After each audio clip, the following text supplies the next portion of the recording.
My name is Laila Ramos, and I am 28 years old.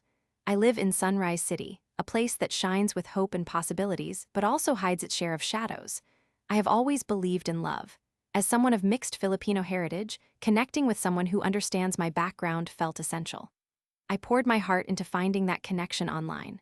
I was optimistic, looking for someone who would not only share my culture, but also share my dreams, hopes, and vulnerabilities. However, what I did not expect was to fall into a twisted labyrinth of deceit orchestrated by a pair of cunning scammers, a mother and daughter duo. It all started in October 2024 when I matched with a young woman on a dating app called Badu. I will refer to her as Jay for the sake of this tale. Our conversations flowed effortlessly, and I felt like I had met someone special. Jay was charming, intelligent, and claimed to be a nursing student, dreaming of helping others. I imagined a beautiful future filled with love and trust with her. For several months, I poured my emotions into our chats, sending her sweet messages and small gifts to show her that my feelings were real. In total, I made 11 cash transfers, each one adding up to about $768, primarily under the guise of gifts and assistance. I thought she needed help with her education and was happy to lend a hand. As time went on, I felt a deeper bond forming, one that I believed could lead to something more once we made the step to finally meet in person. Everything took a dark turn in February 2025. I had been feeling uneasy for weeks, sensing that something was off. The spark of doubt ignited when I began conducting a little investigation into her social media. I discovered something that shattered my world. Jay had a boyfriend. Betrayal pierced my heart like a knife. I confronted her, and it was then that the truth emerged in a torrent of confessions. The woman I had fallen for was nothing more than a figment of her mother's imagination, a mother who had been pretending to be her daughter all along. She had used Jay's photographs, videos, and even had Jay's help in crafting the illusion that I had fallen for. I was filled with rage and humiliation. The anger boiled inside of me as I realized that I had been manipulated, my trust used as a weapon against me. The emotional toll was devastating. I had loved a lie, shared my heart with a shadow, and now I felt betrayed by two people who had conspired against me. Jay's mother, the one pulling all the strings, and Jay, who allowed it all to happen while pocketing the cash I sent her. As I sat in my small apartment, the walls felt as if they were closing in on me. The flickering light from my laptop cast strange shadows across the room while my mind swirled with thoughts of revenge. I knew I had to do something to make them pay for what they had done. This was no longer about the money. This was about dignity. The more I thought about what they had done to me, the more determined I became. I decided to take action. I began gathering every possible piece of evidence I had from our conversations. The WhatsApp chats, the stolen photos, every single detail that I could expose to the world. I had one photograph that at first seemed innocent. It was a simple image of a piece of paper on which Jay had scrawled her name and address. That little detail became my weapon. I spent late hours crafting my plan. I would share the truth about Jay and her mother on Facebook. I would not simply confront them. I would expose them to the world, reveal their twisted scheme for all to see. In March of that year, I created a post that contained Jay's real name, her address, and the name of her school. I added screenshots and videos of Jay thanking me for my generosity, which were once tokens of affection now turned into proof of deceit. Once satisfied with my creation, I shared it in Facebook groups that were local to Jay's hometown. I watched as the post began to gather attention. I felt a rush of adrenaline as people started commenting and sharing. Some expressed outrage while others were intrigued. I was on fire, igniting the flames of my revenge, and it felt intoxicating. Just when I thought I had reached the peak of my plan, Jay's former friend, who I will call M, reached out to me. M quickly provided a trove of even deeper dirt on Jay, whispering rumors in my ear about her being intimately involved with a former mayor and having sugar daddies at her beck and call. I realized M was just as eager as I was to see Jay brought down, even if only for her own reasons. I, however, was in control now.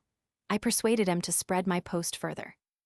With a few exchanged messages, she shared it across more and more groups until it reached over 600 shares. Soon, the post of Jay, the nursing student who pretended to be innocent, was getting more and more views. One of my videos had accumulated over 16,000 views. I felt like I was watching a movie unravel before my eyes. I was no longer in the shadows, but the spotlight was shining bright on Jay and the intricate web of lies her mother had spun around me. What felt like mere hours turned into a battleground of humiliation. Jay's reputation became fodder for gossip in her hometown. I sat back and watched her world break apart. As the chaos unfolded, something amusing happened. Jay and M began to go public with their rivalry on Facebook because I had brought their dark secrets into the light. I enjoyed every bit of the drama being revealed, watching them tear each other apart while I pulled the strings from the shadows. That night, I sat in my apartment, scrolling through the comments. Each one felt like a victory. Jay had fallen out with her family, her friends, and perhaps her future. The satisfaction was indescribable. I thought about the pain they put me through, and now I had turned it into a spectacle, something they could never take back. But then, I began to wonder, was this feeling of satisfaction worth it? Seeing her reputation ruined and family torn apart felt good, yet part of me felt the weight of what I had done. I had become something I did not want to be. I was no longer just the victim. I had willingly taken part in the destruction of another person. Just as she had manipulated me, I had manipulated M and others to get my revenge. Time passed, and I continued to hear whispers about Jay. The reality of her situation dug deep into my conscience. I found myself spiraling into a dark place, reconciling the joy of revenge with the emptiness it brought me. Was this victory, or was this just another cunning trap? I had to confront this realization. In the aftermath of my actions, I reevaluated who I was. I wanted to understand my motivations. I had a right to be angry and upset, but was the obliteration of another person worth the fleeting pleasure it brought? I realized I had to sever the strings of revenge. I found myself reaching a place of understanding, a difficult journey but necessary for my own healing. Eventually, I pulled away from the chaos and focused on finding inner peace. I reached out to friends I had neglected in the pursuit of revenge and rekindled those connections. It wasn't easy. It took time. Yet, the journey toward self-forgiveness meant more than I could ever imagine.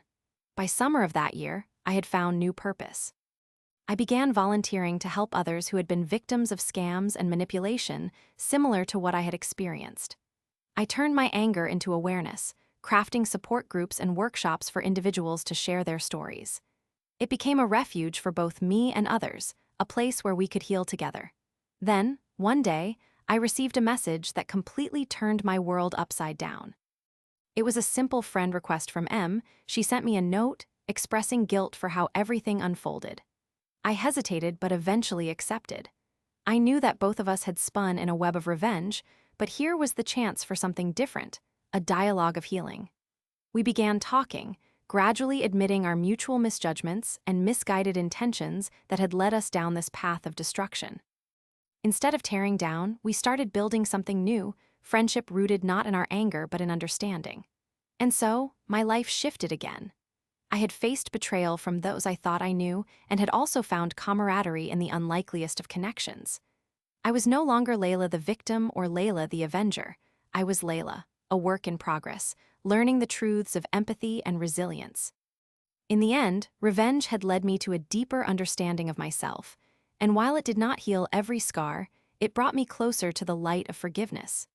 As I looked back at that chaotic chapter in my life, I would always remember the darkness, but what shone brighter was the journey toward becoming the person I was meant to be.